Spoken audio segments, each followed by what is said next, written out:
Hey, what's going on, everyone? This is Mitch. Good Saturday morning to you all. Hope you guys are doing great out there this morning and having a wonderful start to your day and weekend. Here to bring you some updated information on multiple things this morning. The first thing we'll do, and this is a little bit of a switch up from what we've been doing over the last couple weeks, is give you an update on the tropics. We've had some significant shifts starting yesterday evening, lasted all throughout the overnight hours, all the way into this morning, on what potentially could happen with an area of interest dubbed by the National Hurricane Center here in the short to medium term future. So we're going to discuss all the model guidance from that. We'll kind of nerd out on you guys a little bit, talk about steering currents, sea surface temperatures, and like I said, just all the model output and scenarios that these models are showing for this area of interest. And guys, it might be full send ahead. We might start doubling up on these videos daily like we were doing with Beryl, like we always do when the weather is starting to get active. And it does look like the Atlantic is starting to wake up. But I do want to mention, we could have a significant shift back the other way. But any of this information I show you, don't let it alarm you. Don't tell everybody and your brother's cousin, your state's going to get hit by a hurricane on August 4th or something like that. This is just to keep you guys aware, and that's what we do on this channel. We continue to keep you updated by providing multiple updates a day. Follow me on my social media profiles. I'll start posting like crazy when it gets active out here in the tropics. And I always will try to do my best to keep you frequently updated. So after we do that, we will give you an update on what's going to happen weather-wise across the entire lower 48 for your Saturday. We'll never skip a beat with that information. Timestamps will be up throughout the entire video. Take advantage of those guys. They're there to help you folks. Everything will be sectioned out well. I want to give a birthday shout out to Mackenzie Robin, who lives in Vermont, in New England. As a loyal viewer of the channel, I appreciate you very much. But I definitely just want to say happy birthday, Mackenzie. She's 5 years old, and I certainly hope you have a wonderful and awesome day. Hope you guys got some cool things planned for your birthday weekend. So just want to do that. If anybody wants me to ever give you a shout out on the channel, I most certainly always will. Just reach out to me via my social media profiles, which are linked on my YouTube channel. So with all that being said, if you guys have not subscribed, certainly consider doing that. Like the video if you like it. And if anybody has anything that I can pray about or pray over, as always, please put those in the comments below. Let's get rocking and rolling this morning. Got a jam-packed video for you folks. So this is the Atlantic Basin. We'll start off by looking at this. And like I said, we're just going to focus on the tropics for now. Then we'll talk about what could happen weather-wise across the entire lower 48. So I'm going to get this thing rolling, make sure it's working. We're just going to stick with black here. Hopefully you can see it pretty well on your screen. So if you look down here, and first off, Gulf of Mexico here, okay? Caribbean here, Southwest Atlantic here, Lesser Antilles, Greater Antilles, Caribbean. And then this is the tropical Atlantic out here. So we call it the Main Development Region, MDR for short. But this is where we start to, especially as we get into August, late August, September, we start to watch for an uptick in activity. Of course, we're still in late July. Typically, you have a lot of dust. Saharan dust is kind of affecting this tropical moisture around what we call the monsoon trough down here in the tropical Atlantic. So as you can tell in these kind of areas of like yellows, orange, reds, blues, that is where we have thunderstorm and shower activity out here in the Atlantic Basin along this monsoon trough. So what we watch for really anytime during hurricane season, not just peak, is if we can get some energy that really kind of consolidates, kind of congeals together, and then kind of becomes a dominant piece of energy, then it could work and kind of work into maybe a favorable environment, or has a favorable environment. It could develop into something. As of now, the National Hurricane Center likes this little area right into here. But something could get going here, and I know you're thinking, well, the one on the right looks a little bit more robust. Looks like it just has a little bit more activity firing with it. But the National Hurricane Center likes this one right here.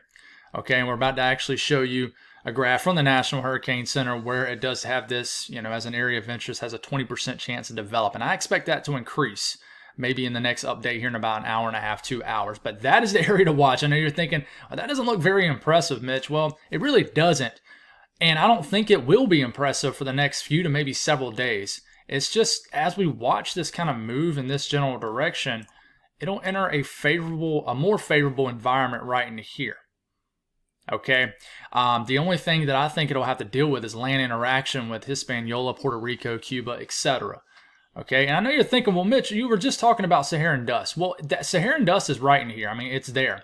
What this is working with, and this is where I'm going to throw you for a loop, is what we call a favorable Kelvin wave. It's basically just a favorable little area of rising air. And this system is kind of working with that, and it's right into here. I mean, give or take several hundred miles. But I don't want to talk deeply into that. It's basically a favorable area of rising air. So it's working with that right now. Okay, so let's get this back off your screen now. Keep your eyes on this, and I'm going to switch it to this now.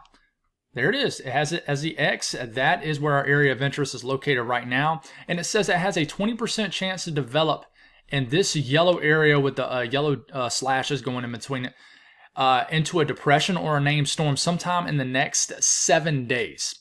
Okay, and I expect this to uptick to maybe a 30% chance sometime today. It might uptick to a 40% chance, which it would show up in orange. So if you're watching this and it's like 11 a.m. or something, you're thinking, well, Mitch, this isn't a 20% chance. Now it's a 30. I know. I'm just making this video as around like 6:30 a.m. So it's pretty early for me. But I expect this, especially if model guidance continues to show this area of interest developing, which is I'm about to give you all the information on. I expect this to increase as the time I'm making this video. 20% chance to develop. And anytime I say develop, I mean develop into a tropical depression or a named storm. Next named storm is Debbie. Okay, so that's the latest update from the National Hurricane Center. In fact, I'll try to update this. We got any more information? No, this is the latest update. All right, so let's jump right into the European. We'll start this off by looking at the 850 millibar, basically Vort Max. So it's vortice. Basically, when I say vortice, think of that as energy. So you see these areas of yellows, dark yellows, orange. That is energy in the low levels of the atmosphere. When I say low levels, I'm meaning like a mile up in the air. Okay, we talk about that 850 low-level jet when we're talking about severe weather a lot. Well, this is kind of at the same height in the atmosphere, right? So you see these just areas of energy. You see these slashes of yellow. This is where we have our tropical energy. Now, if you look right here, we have more of a, I would say, a darker yellow, almost orange here. That is our tropical wave, our area of interest. So we're starting tomorrow morning, the 28th. I want you to notice, and this is the latest Euro. And all this information is going to trip you out, especially if you've been tuning in a lot. You'll notice, you'll be like, wow, things have changed a lot. So I'm about to get to that, but let's talk about the shorter term first, because all of it comes together, and it's obviously important to talk about really what's in front of us, right in front of us, instead of what's way out in front of us with anything in life, not just the tropics or the weather. But we keep this going. We go into Monday morning. Notice there's nothing impressive here, but if you look kind of right into here, there's a little bit more concentrated energy. Now, a lot of times you look at these wind barbs, you see this wind barb here, here, here. That means winds are coming out the east and moving to the west, okay? And that's rotating around this big old ridge of high pressure, which is right up into here, into over the North Atlantic, Bermuda High, whatever you want to call it. But you keep this going, right? We get into Tuesday morning. Notice this energy looks a little bit more robust, a little bit more yellow, darker yellow, orange. And then we take it all the way into Wednesday morning. We'll stop it here. And it looks like this is turning into maybe somewhat more of a stronger or well put together tropical wave. But this is all the way into the last day of July. I mean, all the way to midway next week, right? This wave is starting to get its act together. So if you're concerned in the Lesser Antilles, or anybody kind of in the far eastern extent of the Caribbean, I wouldn't be overly concerned. I think that this is going to struggle in the near term. I don't think this is going to develop like tomorrow or the next day. I think that this is going to develop as we get into late next week. But this is the shorter term of this. We have to watch how much does the energy hold together in the shorter term. We'll stop it here, and then we're going to look at the Caribbean here in a second. Okay, now we go back to the GFS. Okay, latest GFS running right now, still the 06Z GFS. Okay, and let's look at it. Yeah, let's look at. I like to make this screen as big as possible here. So we'll start off tomorrow. Same thing. You just kind of look at any kind of energy right in here. This is actually the energy the National Hurricane's dubbing, but you got to watch the one behind it too, because there's no concentrated energy out there really right now. Energy as in a tropical wave. So it could latch on to the one behind it. We just have to watch. But it almost looks like they kind of come together. And as we're getting into Wednesday morning, there it is. There's that little area of low-level energy trying to get its act together. It's very small. but not much of an actual low-level circulation. Definitely not. We wouldn't really expect that with a tropical wave. We start to look at that when we dub it a tropical depression. That's when it has a defined low-level circulation. But that's our energy right here, trying to work its way into, I mean, it could work its way right over the Greater Antilles. It could work its way inside the Caribbean. It could work its way into the Southwest Atlantic, maybe head right toward Bahamas. But that's the GFS, right? So let's extend this now and go back to the European model, and let's look at the entire Caribbean, Gulf of Mexico, South Atlantic. There's our energy right here. So once again, starting it off for Wednesday morning, July 31st, last day of July. And then we watch the Euro, we get into Thursday morning, we get into Friday morning, and then, oof, there it goes. You can tell you're starting to see some darker oranges, almost some reds. That tells us that this wave is trying to get its act together. Bahamas right in here, Cuba, Hispaniola, Jamaica way down here. This energy is starting to get, showing up a little bit more vibrant colors here. And then we get into next, like Saturday morning, and I know this looks alarming, but this is still a relatively weak system at this point. Next Saturday morning, this is a week from today, okay, August 3rd. But we got a tropical system beginning to develop here over the Bahamas and off the eastern shorelines of Florida. Then watch what this does. This thing really starts to deepen, and this is like next Sunday, and we're getting pretty far out. This is 8 days out. We got a full-fledged probably, and I'm going to show you what the millibar looks like too as far as how strong this is, but this is like a tropical storm strengthening into like a hurricane, and it does the classic Carolina sweeper, and it looks like it's heading right towards the Carolinas, and then it finds a weakness in the pattern, and it does not hit. But let's not focus too much on that. What we are seeing here is dramatic development from this. Okay, it looks like it finds a weakness, heads north, but that is a full-fledged tropical system. That is a hurricane. I'm going to show you that here in a second. And actually, here it is right now. Got my tabs mixed up. No, we're good. This is exactly the way I planned it, so I don't know why I'm doubting myself. But Friday morning, this is the precipitation output for it. So it has it as a 10, 11 millibar low trying to creep up on the Bahamas. We get into next Saturday morning, has it as a 1,004 millibar low. That would make it just about tropical storm status. I don't think we're going to take a name in July. I think that if this is going to get going, it's gonna happen the first few days of August. Okay, and we keep this going, and then we get into Sunday morning. All right, August 4th. 997 millibar. Remember, the lower that number gets, the stronger the system is getting. All right, and then we get into Monday morning. We have an all-out Hurricane Debbie off the coastline of the Carolinas, but it's missing. But it's still alarming that this is showing a full-fledged hurricane now. It looks like it heads on out into the North Atlantic, not affecting anybody. Of course, you want to keep your eyes on this too if you're in Atlantic Canada, Nova Scotia, New Brunswick, and everybody, Newfoundland, everybody up there. But the Euro takes this thing north, finds a weakness, turns it into an all-out hurricane. So GFS, we'll look at the energy from this, and then we'll look at the precipitation output from this also. Same thing, Wednesday morning, starting us off. We're getting into the morning of August 1st. There's the energy, and I haven't actually seen the full GFS, so this is new to me too as I'm talking. GFS now takes this energy right over all the Greater Antilles, Hispaniola, and here it goes. It's very compact. It's like we have a tropical system right here into next Friday morning. It's certainly further south than the Euro. Keeps this going. Looks like it's strengthening. It's very compact. It's kind of riding the northern coastline of Cuba like next Friday night. And then, oof, I can already tell what this is going to do. It kind of goes between the gap between the Florida Keys and the northern coastline of Cuba. And this is about a week from today. And then it sneaks into the Gulf of Mexico. And, oh, yeah, I can tell social media is going to go crazy about this one. And then it makes landfall as that looks like a hurricane. We're about to find out. Like I said, this is new to me too. I'm kind of, because the GFS is still running, I'm making this video a little bit earlier than I typically do in my morning videos. But that is a landfalling hurricane next Sunday evening let's not focus too much on, impacts, because if this continues, we got a long, 7, 8, 9 days ahead of us of figuring this one out. But this makes a landfall as a hurricane into the west coast of Florida. Let's just say that. Now we look at the GFS as far as the precipitation output. Come on now, I'm about to say. Here we go, and we'll go on and take it back to where we were. This is Wednesday morning. Like I said, Wednesday morning, this is just a little tropical wave. I mean, there's not even an L popping off here. But there it is, 1,006 millibar low, showing up right over Puerto Rico next Thursday morning. Develops this and still just into a depression, weak tropical storm.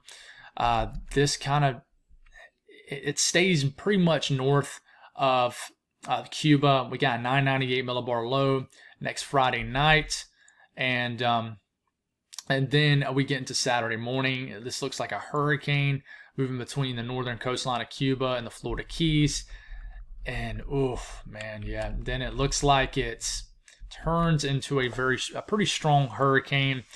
And guys, I need to stop doing the oof and all that, because I don't want to. You're probably taking that from me like you need to be concerned. I don't want to lead you guys on like that.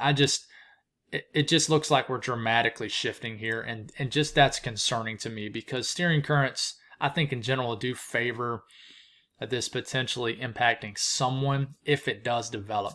But the GFS, the latest one, once again for about the third or fourth run in a row, turns this into a hurricane, sneaks this into the far eastern section of the Gulf of Mexico, and then ultimately makes landfall as a hurricane into Florida sometime next weekend into early next week. That's not Mitch saying there's going to be a landfalling hurricane. That's just Mitch saying, hey, this is what the model guide shows. And then we look at the latest Canadian model. And I'm just showing you this just because this backs it up. But there's our wave right here on the Canadian model. It's much further south than the GFS and the European, but actually gets this into the Western Caribbean. Actually, kind of brings some energy into Jamaica like next Friday morning. And then this gets into the Western Caribbean, begins to develop. Looks like it makes some sort of landfall into the Yucatan Peninsula, kind of like Beryl, and then gets fully into the Gulf of Mexico. And looks like it's a strengthening tropical storm, low-end hurricane, 10 days from right now, which would take us to about the evening of August the 5th. But the Canadian shows it too. The Canadian shows it too, guys. So if we do look at the European ensemble, guys, remember this makes up 51 runs, and this is the loudest run yet. Yeah, shows many members now. Some members going further south, some members going further north, and that doesn't mean we're going to get 37 hurricanes, guys. It's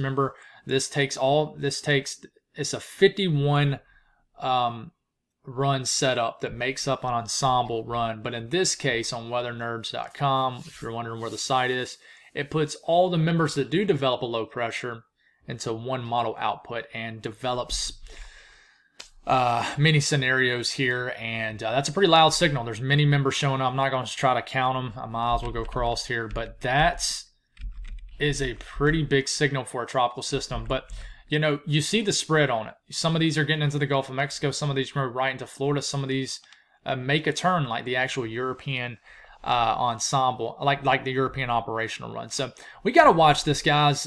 This is an uptrending news, that's for sure. And so if you're wondering what is making the European model kind of turn north like that, and miss everybody. So if you look at the 500 millibar pattern here, okay, remember, and for people who've been tuning in for a while might understand this now. If you've been tuning in for a while and still don't, I'm going to explain it to death anytime we're tracking anything in the tropics. But remember, the warmer colors on your screen, like the reds and whatever color you would consider this, like a salmon color or something like that. But anyways, that indicates ridging or high pressure. All right, the bluer colors indicate lower pressure. So you're going to see down here, you see this kind of blob of white. That is our lower pressure of our weak tropical wave getting into midway to late next week. This is around next Thursday morning. So we keep this going. You're going to see an area of blue pop up. There it is. That's what would be Debbie if it does develop. Okay, that is, remember I just showed you the European. That is our developing tropical system. Now, I want you to notice the ridging is not really there. All right, I'm going to try to draw on this. So that is our tropical system that we likely are going to begin to track. And you do have ridging. You see a very light ridging in place. See the shade right here of red, pink. That is some light ridging on top of this tropical system, but it's very light. It's not very strong. Okay, I want you to notice this little feature right into here. That's a trough trying to dig down out of Canada into the lower 48. So I'm going to keep this going here. And it finds a weakness in this ridge. And a better example of this, the flow around this ridge of high pressure, or high pressure in general, guys, goes like this. So it's the flow along this is going to go like that. Little weakness, going to kind of go like that, like this. Same thing right here. You got a very weak flow because this is weak ridging. Flow around this ridging is going to kind of go like this, right? And then flow around lower pressure is going to go the other way. So it's going to kind of go like this and like that. Same thing with this, flow like this. So this flow around this light ridging is still trying to steer this somewhat west, but it's now turning because this is a pretty light ridging influence right here on top of this system. And if this is a strengthening tropical system, like it could be if it gets into the Southwest Atlantic, this light ridging right into here is not going to prevent this from turning north. Okay, or like this, like the European actually shows. It's not going to go this way if there's just that light little bit of ridging in place. And I think it is a combination between just the ridge being weaker, and you see this big trough diving down. This actually breaks down the ridge over the eastern U.S. In fact, just creates a full-fledged upper trough that digs over the eastern U.S. And this creates a wide open weakness. Remember, we talked about that with Beryl over the central U.S. when we were tracking the turn north that ended up bringing Hurricane Beryl into Texas. But this creates this wide open weakness right here. And that is ultimately why Beryl kind of finds that weakness and heads north. A stronger system also is always going to want to fight for latitude. It's always going to fight to go poleward. So this trough right here dives down and creates just a wide open weakness in this ridge and breaks down this ridge, basically splits it in two, forces this to go this way, this to go that way. Wide open weakness. The system sniffs out that weakness and therefore heads north. Now we look at the GFS scenario. Okay, why does it go a little bit further west? Well, same thing. Keep this going. There's our system. You can barely see it, guys. You see this little blob. I mean, you're going to have to put the bifocals on. Little blob of blue right in here. Right on the northern coastline of like the Dominican Republic, Haiti here, Hispaniola. Well, there is a little bit of light ridging influence right into here. So this is kind of forcing this tropical system in the direction of the arrow I just drew. Okay, and there is ridging over, areas of the U.S. too, and you got just light kind of flow out here along this ridging. So this is taking what is a relatively weaker system further west at this point as we're getting to late next work week. A weaker system is going to be influenced more by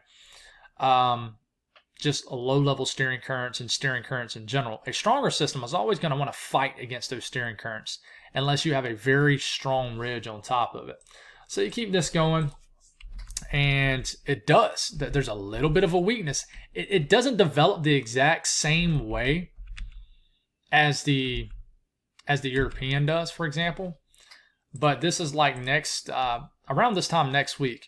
Once again, just like the European shows, we do have a trough digging down, okay, into the U.S. and areas of Quebec and Ontario, and you do actually have like a secondary area of like a trough right in here too. So there's a wide open weakness right here. So what is this tropical system going to do on the GFS? Well, it's going to begin to try to sniff out that weakness, and then it begins to turn. You see down here, you got to look very closely. In fact, we're going to just get a little bit closer for you guys.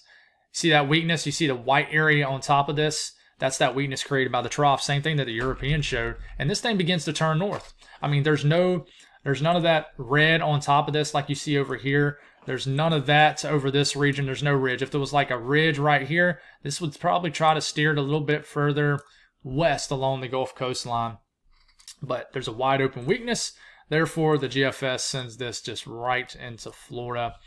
And the only difference here with the European and the GFS is the European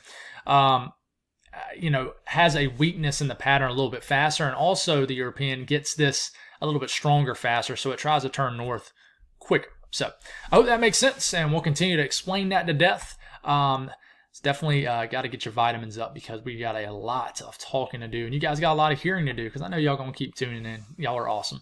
But this is temperatures. I don't talk this to death because this is obviously just we know this, and if you don't, I'll keep explaining it. But the sea surface temperatures are well above average out there. The ocean is very warm. It doesn't matter if you're in the Gulf of Mexico, the Caribbean, the Southwest Atlantic. This is in Celsius. So 29, 30 degrees Celsius is like the mid 80s. So if you see a 29, 30 on your map, think of that as the mid 80s in Fahrenheit. I mean, you got areas really tucked into this section of like the eastern Gulf of Mexico that's in 30, 32 degrees Celsius. In Fahrenheit, that's like the mid to upper 80s. And in some of these like little inlet areas, I mean, you got sea surface temperatures well into the 90s, so it's like bathtub water. And it's the same thing along the Gulf Stream, off the coast of the Carolinas, guys. I mean, it's in the mid 80s. So what I'm trying to say is sea surface temperatures totally support tropical development. We'll dive a little bit more into the upper wind pattern probably over the next couple videos.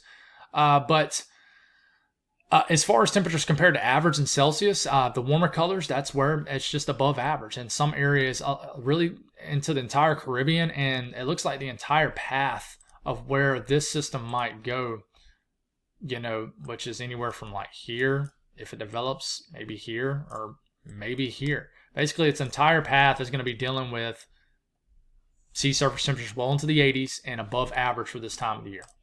Okay, so that's an update on the tropics. We'll continue to do that. We'll do it again tonight unless model guidance just kind of significantly just goes away. But anyways, let's give you an update on what can happen weather-wise across the entire lower 48. There is rain across areas of the southeast, especially the eastern Carolinas. We got just scattered rain showers across the deep south. We got heavier rain across the Texas coastline, which we've dealt with over the last few days. A little bit of rain trying to ooze all the way up into Missouri. Energy from this trough digging down out of Canada is basically riding along that boundary of the trough, and we're dealing with some shower and storm activity up here, and we got this plume of moisture riding across the Rockies. That's what's going on right now. Now, as far as watches, warnings, and advisories, it's relatively quiet out there. Red flag warnings are up for areas of the Rockies. We need the rain where you see this color right here. Yeah, red flag warnings. We have red flag warnings up in these areas. We do have flood watches that are continuing in areas of the Texas coastline, southwest of Louisiana, and then some up for New Mexico. Heat advisories are up for the southern tip of Florida, but that's the only heat alerts. Finally, the heat is just taking a break across the entire lower 48 today, so that's good news. The risk of flash flooding, there is a slight risk along the Texas coastline, basically from Corpus Christi over to Houston, points a little bit east. That means there's at least a 15% chance of rainfall exceeding flash flood guidance within 25 miles in a given location. The Storm Prediction Center outlook. We do have a slight risk up here in areas of North Dakota, northwest Minnesota. A little bit higher risk of severe weather up here. There's a little weird glitch for you. Marginal risk does extend, all the way to like sections of northeast Nevada through southeast Idaho, northern Utah, the entire southern and central half of Wyoming into Denver, Colorado, and then pretty much all the way up the high plains, and then we get to the slight risk. So what is this slight risk driven off of? Well, there's a 2% risk of a tornado within 25 miles in a given location in the green area. We will zoom into this area. Wind threat, 15% risk of winds exceeding 55 to 60 miles per hour. And the hail threat, there's a 15% chance of hail exceeding 1 inch in diameter or larger. So we will kind of zoom into this region when we get to the north central timestamp. Now, I'm not going to zoom in as much for my folks here in the southeast just because we don't have as much time to work with here, but we will zoom into a couple areas. But this morning, we already talked about what's going on, but we get into this afternoon, still enough of a moist flow to pop up numerous showers and storms across the deep south. States like Mississippi, Alabama, Louisiana, you see all this storm activity, but there is a plume of dry air kind of surging in from the north to northeast that's going to create more of a drier environment across the Carolinas and Georgia. This will kind of limit any kind of shower and storm development. Widespread shower and storms expected across pretty much anywhere in Florida. And then we get into the overnight hours, and we could be dealing with an area of energy riding over the Mississippi Delta region. But the southeast looks pretty quiet. But you know, how much rain could fall in this area of the deep south. I mean, you notice there's a pretty big cutoff here in Georgia and areas of central to eastern Tennessee. But could get a good bit of rain in the southwest mountains of North Carolina. We'll watch for that. But it looks like most of it's going to be in the Alabama, Mississippi area, western Tennessee, Louisiana, Arkansas. A few inches of rain. It's possible for some areas, but I think in general the common theme is a 1/4 inch to maybe as much as 3/4 of an inch. Just depending on where you are. Some people might not get a drop of rain. And then we head on down here to our fine folks here in Florida. A little bit closer look at here. Could get some widespread rain. Let's look a little better look at Florida here. Northern Florida might be an area that gets a few inches of rain, but I mean from Gainesville down to Atlanta and Orlando mixed together there. But we could get a few inches of rain. It's very possible. Some areas might not get that much. Some areas will. But the Carolinas, you know, is much quieter today. I mean, we could get some rain along the immediate coastline, but I definitely think yesterday was kind of the last big day of rain. Man, we've picked up over 10 inches of rain at my house here in July. It's a lot. Just over 5 inches just this week. The Northeast, there's not a whole lot to speak on. I'll give you your 15, 20 seconds of fame here. We could take it to about midday. It's quiet. This afternoon, it's quiet. So McKenzie up here in Vermont, enjoy your birthday. No rain to rain on your parade on your birthday. Certainly hope you have a wonderful 5-year-old birthday out there. But we get into this evening, the overnight hours. We do need to watch this little disturbance here. I didn't really give it much time in this video anytime, but it would be something interesting to watch on satellite. I don't think it's going to do much, but today in the Northeast, it's quiet. South Central U.S., you know, except for the coastal rain along the Texas coastline, southwest Louisiana, some of these showers and storms could make it all the way into Arkansas, Missouri, could get all the way up to St. Louis. But kind of everybody in between, like the rest of Texas, Oklahoma, Kansas, there's not a whole lot of flow out there to get any storms. Now you work your way, you know, closer to the Rockies, you know, numerous showers and storms across New Mexico, Colorado. Not everybody will see rain, but as we're waking up tomorrow morning, could be dealing with some early morning shower and storm activity lingering into Kansas. So, but rainfall in Texas today, like I said, I mean, from Corpus Christi over to Houston, maybe as much as 2 inches of rain, maybe 3 inches of rain. This is kind of falling right now too, so this is kind of more of a now thing, but could get rain throughout the morning hours, but rain a little bit closer to Louisiana. You really got to get into the southern sections of Louisiana to get the most rain. 1/4 inch, 3/4 of an inch of rain. Certainly no drought going on in this neck of the woods here across the lower 48. You guys have gotten plentiful rain over the last several days. The north central U.S., I really think the Great Lakes region, the upper Midwest, like Michigan, Wisconsin, Illinois, I really think you guys will be fine today. It's these storms up here that we need to watch for, like in northwest Minnesota. What happens down here in western Nebraska. This energy might ooze into the Dakotas. Look at these storms in northeastern North Dakota late tonight. This is like 11 p.m., midnight tonight. We got some storms moving through. Another area of storms can move through northwestern Minnesota after the afternoon storm action this afternoon. And then we're waking up tomorrow morning, could have a plume of moisture and shower and storm activity moving through Illinois as we're waking up tomorrow morning. And just scattered showers about tomorrow morning that we're waking up to. But a closer look at our friends here in the northern plains. There's that first push of storm action into northwestern Minnesota. I mean, midday, early afternoon. And was that blue I just saw? Yeah, look at that little blue showing up here. Uh-oh. I see Wyoming doing its thing. Seems like that's always the first area we see it too. Getting close, guys. Getting close to we can be talking about the S word, snow. But we're getting into this afternoon. Look at all this widespread storm activity from Denver up to Cheyenne, Laramie area, maybe Casper. We got some big storms getting into northeastern Colorado, western Nebraska. And just got to watch out for these storms here. Minot, you guys, Grand Forks, these storms could work their way into this area late tonight. That's like an overnight thing. But you look at the updraft velocity swath. It does favor this area kind of west of International Falls. This indicates where there's some rotation with these storms. Could end up being a tornado. We do have that 2% risk of a tornado for a reason up here, and you can see it highlighted by the slashing of these colors of the updraft velocity swath indicating rotation with these storms. So just be mindful of this. And then the rest of the western U.S., the Rockies, We could get some rain into Montana where we need it. Is it going to stop south of Helena? Well, I'm not sure, but we do have some action south of the area. Some rain in southwestern Montana, some rain in eastern Idaho, northern Utah, kind of the same areas that the Storm Prediction Center highlights. But I'm telling you, any of these storms today, guys, could be severe. You got this marginal risk over this area. So if you live across the kind of central Rockies, definitely a chance of severe weather. And some of these storms down here, like I would say near Tucson, even Albuquerque, they could be severe too. It just depends on if you get hit or not. It's always hard to talk about the weather out here just because everybody lives in different areas, different elevations. But you look at how much rain could fall. It looks like a good little bit of rain could fall here in southeastern areas of Arizona today, going for some pockets over 1 inch to 2 inches of rain. But everybody else, just a few tenths of an inch of rain in general, a few 1/100ths of an inch of rain. Temperatures, nobody's brutally hot today.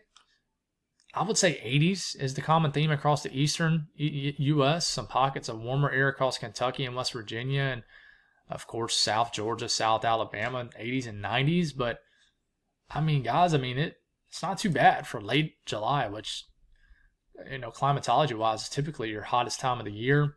It's not even that hot out here in the desert Southwest. Look at the Valley of California with a cold front that's moved through. 70s and 80s, guys. That's nice compared to what you've seen. But it is hot in the middle of the country, 90s.